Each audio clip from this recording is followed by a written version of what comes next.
Bonjour à tous et bienvenue pour une nouvelle vidéo Maharprod. Donc aujourd'hui on se retrouve pour construire la tour AD, donc une tour AD, hein. C'est pas la première que j'ai fait sur la chaîne, vous pouvez sûrement en récupérer une autre dans mes vidéos. Donc ici on est sur la tour AD qui fait partie du terrain Blood Bowl que vous avez pu découvrir sur la chaîne. Pour ceux qui n'ont pas vu les vidéos, il y en a deux sur la construction de ce stade en boîte, donc je vous invite à les regarder peut-être avant ça. Donc ça c'est des vidéos qui sont en plus de la construction du terrain sur des décors associés. Ici je vais utiliser une conduite de d'eau usée je pense, ou un truc comme ça que j'avais récupéré pour faire la structure de la tour, qui est donc une tour ronde de type médiéval. Comme elle est abîmée et cassée, je sais plus bien où j'avais récupéré ça, mais en gros c'est des sortes de tuyaux en plastique, un peu comme des gouttières, mais là c'est du gros diamètre. Je fais un premier pré-trou, et puis j'enlève en fonction du tour que j'ai fait au marqueur, la zone qui est abîmée au bout du tuyau pour avoir une zone franche. Peut-être que je pourrais réutiliser la chute, on verra bien. Et puis après je me base pour la dimension de la tour sur les dimensions de la boîte fermée, étant donné que c'est un décor qui va se ranger à l'intérieur de la boîte complètement pour faire du tout intégré. Donc j'ai besoin de 30 ou 35 cm je crois qu'au final elle fait 37 cm. Elle va être sur une base. Et puis là, même principe, un petit trou, et ensuite à la scie sauteuse, ça va tout seul avec une lame type bois, ça se coupe très bien. Si vous avez d'autres, vous pouvez faire ça sur une scie sur table en faisant tourner tranquillement le tuyau, ou alors si vous avez une scie à ruban, c'est encore plus facile. Là j'ai choisi de le faire à la scie sauteuse pour ceux qui ont du petit matériel et montrer que ça peut se faire comme ça. Donc là vous la voyez installée sur son emplacement final une fois que les tiroirs de GOTS, les tiroirs de fosse sont sortis, et puis la boîte se refermera autour de cette tour. J'ai utilisé une planche de bois pour le socle, qui me sert également de gabarit. C'est la zone que je ne dois pas dépasser si je veux que la tour se range bien à l'intérieur de sa boîte, et également qu'elle se cale bien entre les deux tiroirs contre le bord du terrain. Donc ensuite elle est fixée avec des cols une fois que j'aurai terminé de faire toute la texture, mais pour l'instant je trace donc son emplacement avec un petit crayon à papier, histoire de voir où je vais, et puis après je commence à faire les volumes. L'idée c'est que la tour ait une sorte de plaque d'entrée et qu'elle ait une base carrée mais un sommet rond. Voilà un petit peu pour la technique.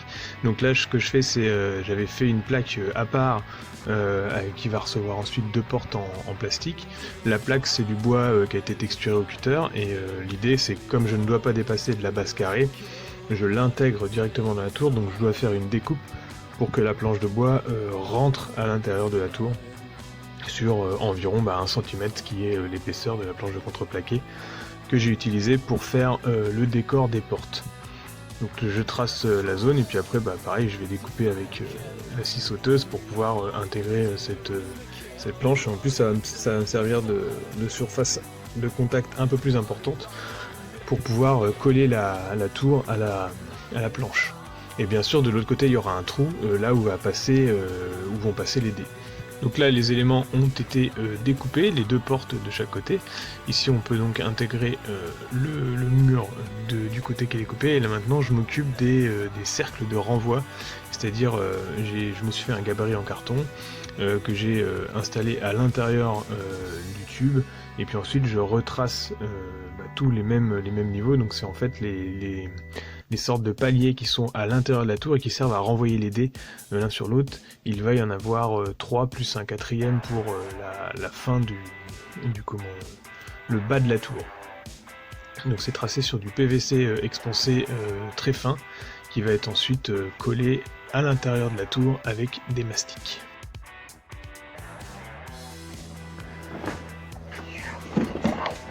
Donc le Saint-Ofer, qu'est-ce que c'est? Ça se présente dans des petites boîtes comme ça, plus ou moins grandes. Il y en a vraiment des toutes petites comme ça. Après il y a cette taille-là, puis il y a les grosses. Ça sert à rien d'en acheter des quantités industrielles parce que ça périme. Et il y en a de multiples sortes. Il y a là je vous cite une marque en fait quand je dis Saint-Ofer, mais en gros c'est des enduits de rebouchage, des sortes de mastiques techniques qui sont faits pour à la fois réparer le fer à la base.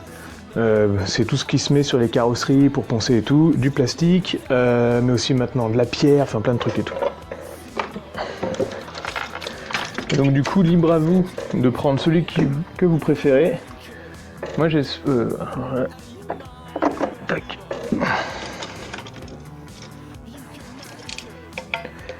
Moi j'aime bien celui qui n'est pas fibré. Alors là j'essaie de l'ouvrir.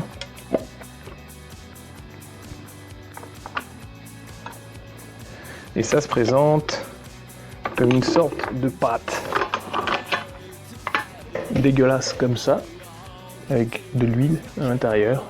C'est gris, c'est assez fin, ça pue. Et donc il faut l'utiliser avec de l'accélérateur et en mettre un tout petit peu, donc toujours avoir une petite plaquette comme ça. Vous prenez, quand vous voyez de l'huile comme ça, vous mélangez dans le pot.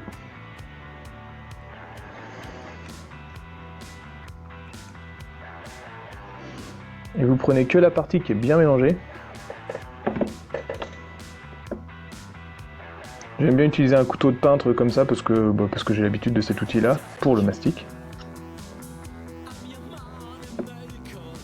Voilà, donc là par exemple, ça va largement me suffire pour faire la jonction.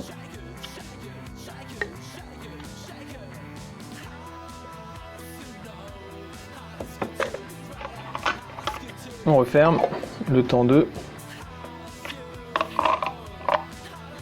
Et si j'ai pris un gant, c'est parce que je vais certainement utiliser mes doigts, mais que c'est très toxique, donc pour l'étalage, il vaut mieux éviter d'y mettre la peau. Donc là je prends l'accélérateur et je mets vraiment quelques gouttes. C'est au jugé, ça sèche très vite, donc vous allez vous louper les premières fois. Donc vous voyez, là je fais ça et la petite goutte blanche. C'est vraiment tout petit. Et après, il faut mélanger vite. Et vous avez en gros maximum 10 minutes pour le travailler. Après, c'est mort.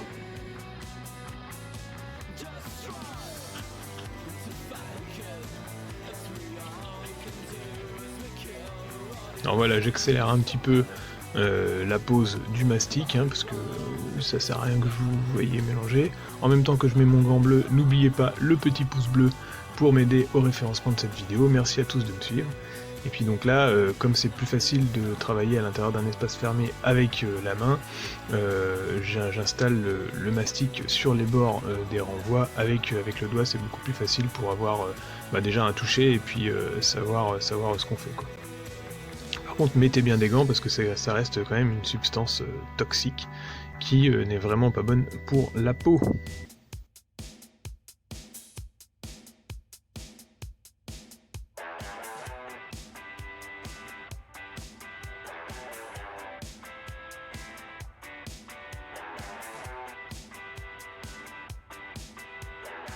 Donc si on n'a pas assez, on n'hésite pas à en faire.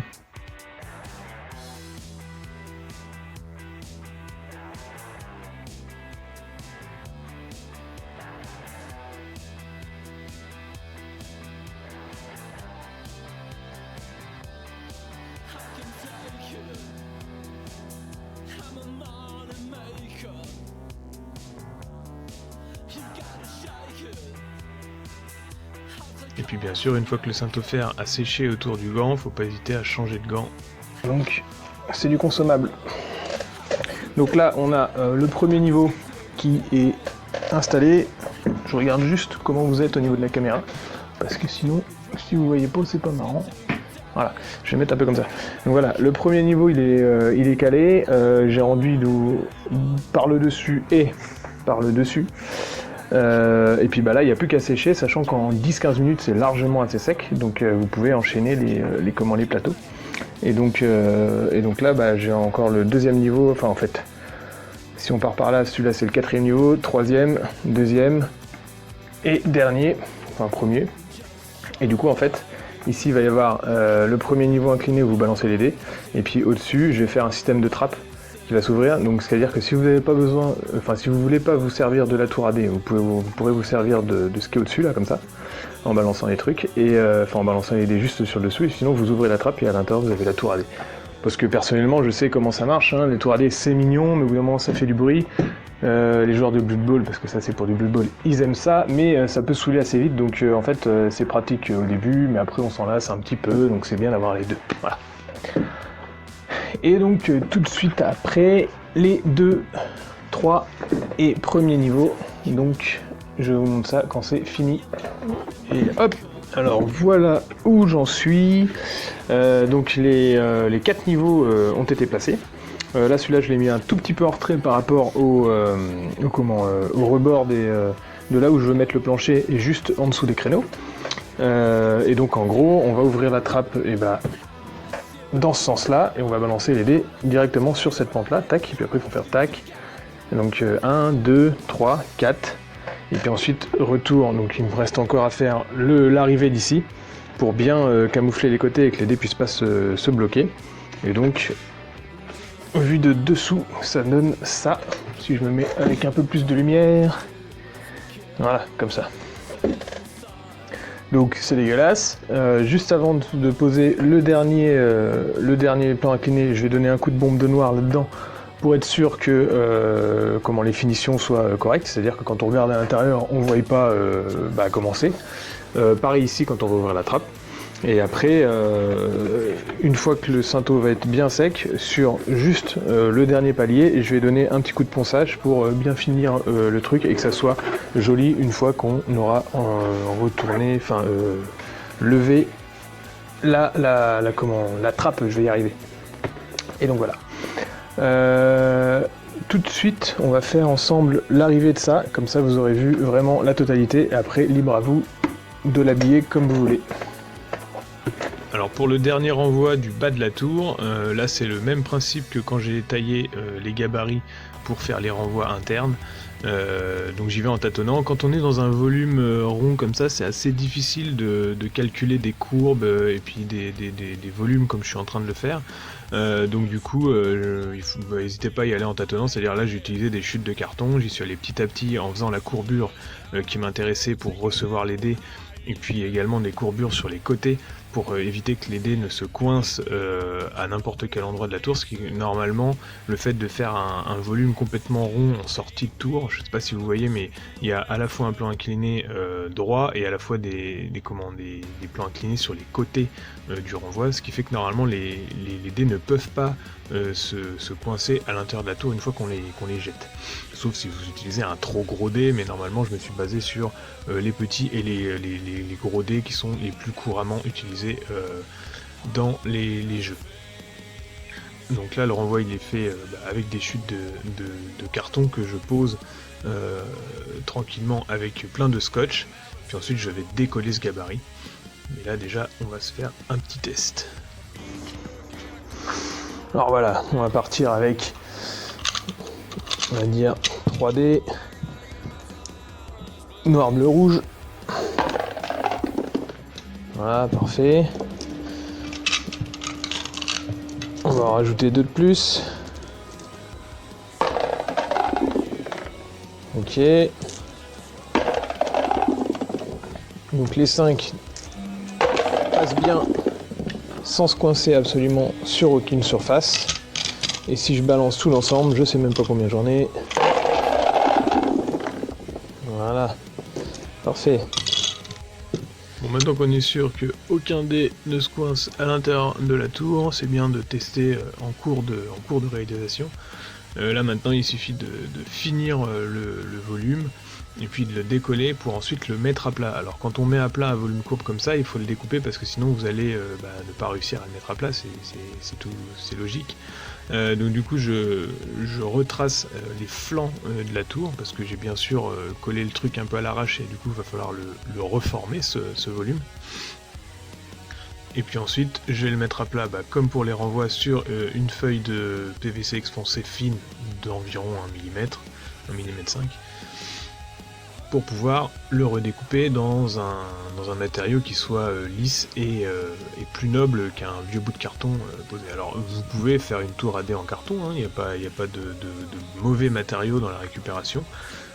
Ici bon, j'étais sur un projet professionnel, donc j'utilisais des matériaux professionnels.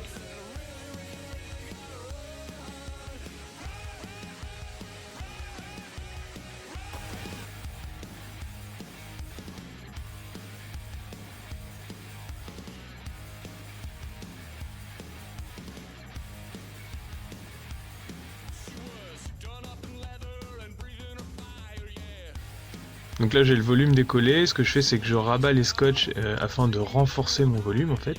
Je rajoute du scotch un peu partout, même du Chatterton pour être sûr d'avoir une structure dure, enfin un gabarit dur en fait. Ensuite je découpe vraiment au plus juste sur les côtés avec les tracés que j'ai fait.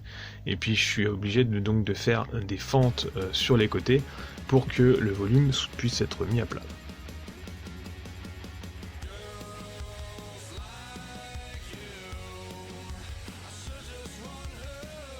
Je prends un petit peu de marge sur les côtés pour le tracer, pour être sûr de ce que je fais. Et puis une fois que j'aurai redécoupé ce volume là, avec les fentes vont se chevaucher, je vais pouvoir les coller ensemble et les réinstaller à l'intérieur du volume. Donc c'est un petit peu complexe hein, à comment assembler, vous allez galérer un petit peu là. Là on n'a pas l'impression que ça a accéléré, mais j'ai galéré, je me souviens. Et une fois que c'est fixé, donc je fixe tout ça avec de la colle cyano, de l'accélérateur pour que ça tombe bien en place, je m'aide avec un petit peu de scotch, et puis le tout est lissé avec encore du mastic de rebouchage, enfin du mastic de carrosserie type Saint-Ofer, partout, et puis je le ponce ensuite à la main en rentrant la main à l'intérieur.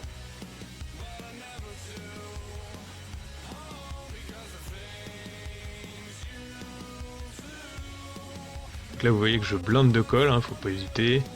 Je voulais que ça soit bien solide, et puis ça fait un volume qui sort un tout petit peu, mais le plastique reste souple, et il sera de toute façon contraint sur sa planche de bois, même vissé dedans si on va par là, et puis corrigé avec du Cinto pour qu'on ne voie plus les vis, donc c'est bien solide.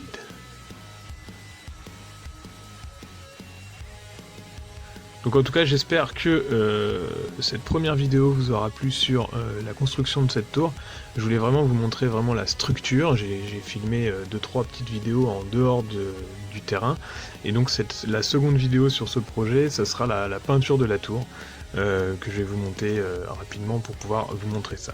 A bientôt à tous, n'hésitez pas à partager mon travail et à me contacter si vous avez des projets modélisme, et puis merci de votre abonnement et de vos commentaires, c'est cool de me suivre. A bientôt.